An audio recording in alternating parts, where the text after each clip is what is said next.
Hello everyone, आज हम बात करने वाले हैं बीए पार्ट 2 इंग्लिश ऑनर्स की एक समरी मैकबेथ के बारे में, जिसे विलियम शेक्सपियर के द्वारा लिखा गया था। इस कहानी में विचेस की बातों को बहुत इंपॉर्टेंस दिया गया है, क्योंकि इस कहानी का असल ड्रामा विचेस की भविष्यवाणी से शुरू होता है। इसके अलावा इस कहानी के हीरो मैकबेथ के लालच के बारे में भी बताया गया है।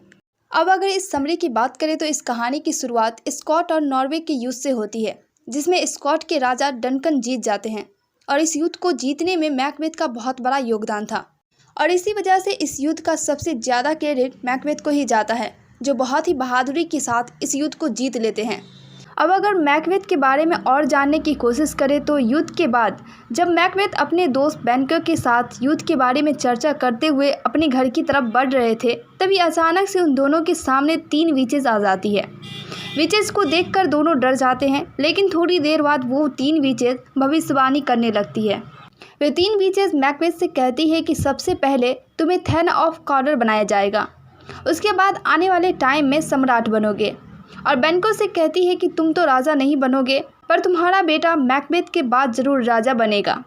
ये भविष्यवाणी दोनों के समझ में नहीं आती है, इसलिए इस भविष्यवाणी को वे दोनों अनसुना कर देते हैं और आगे बढ़ने लगते हैं।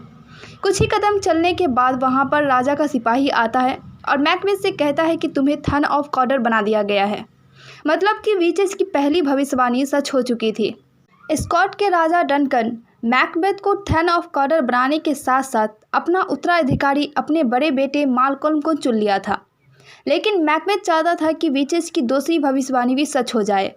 विचेस की दूसरी भविष्यवाणी सच करने के लिए मैकबेथ और उसकी पत्नी लेडी मैकबेथ किंग डनकन को अपने घर खाने पर बुलाते हैं और बड़ी ही चालाकी के साथ आधी रात को दोनों मिलकर राजा को मार देते हैं और फिर राजा की डेथ का सारा इल्ज़ाम किंग डनकन के दोनों बेटों पर डाल देते हैं। हर किसी को राजा के दोनों बेटों पर डाउट हो रहा था, क्योंकि वह दोनों महल से भाग गया था, पर बेनको को मैकबेथ पर डाउट था। किंग डनकन के बाद मैकबेथ खुद स्कॉट का राजा बन गया था और इस तरह विचेस की दूसरी भविष्यवाणी भी सच हो चुकी थी और इस वजह से मैकबेथ परेशान था कि कहीं विचेस की तीसरी भविष्यवाणी भी न सच हो जाए, जिसमें विचेस ने कहा था कि मैकबेथ के बाद बेनको का बेटा स्कॉट का राजा बनेगा। मैकबेथ इस भविष्यवाणी को झूठा करने के लिए एक पार्टी रखता है, जिसमें बेनको और उसके बेटे को खास तौर पर बुलाता है और पार्टी वाले दिन उस पर हमला करवाता है। इस प्लान में बेनको का तो मर्डर हो जाता है, पर बेनको का बेटा बचकर भाग जाता है। उसके बाद जब मैकबेथ पार्टी में जाता है तो उससे बेनको का भूत देखने लगता है और वह बहुत ही अलग तरीके से बिहेव करने लगता है। इसी वजह से मैकटूब को मैकबेथ पर डाउट होता है और वह मालकोल्म के पास चला जाता है, जहां पर मालकोल्म अपनी एक फ़ौज तैयार कर रहा था मैकबेथ से युद्ध करने के लिए। दूसरी तरफ मैकबेथ बेनको के भूत से बहुत डर गया था। इसी वजह से मैकबेथ विचेस के पास जाता है और अपनी मौत के बारे में पूछता है। तब विचेस मैकबेथ से कहती है कि तुम्हें मैकटूब से बचकर रहना होगा। इसके साथ ये भी बताती है कि तुम्हें वही मार सकता है जो एक औरत से न जन्मा हो, और तुम्हारी मौत तब तक नहीं होगी जब तक तुम्हारे आसपास के जंगल खुद चलकर तुम्हारे पास ना आए।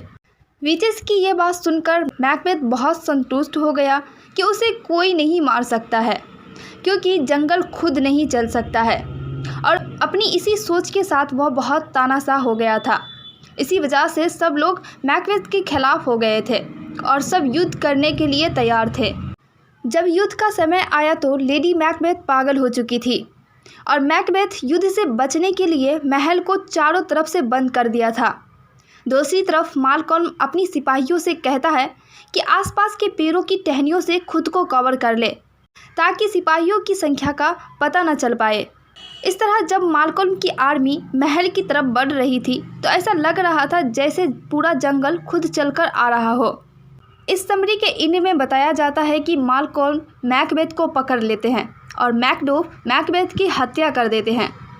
मैकबेथ की हत्या के बाद मालकोल्म को स्कॉट का राजा बना दिया जाता है। आज की वीडियो में बस इतना ही। वीडियो अच्छी लगी हो तो प्लीज़ लाइक कीजिए, और इसी तरह की वीडियो चाहते हैं जिसमें इजी एक्सप्लेनेशन के साथ साथ इजी नोट्स भी हो तो चैनल को ज़रूर सब्सक्राइब कीजिए और बाकियों को भी शेयर कीजिए ताकि उनका भी हेल्प हो।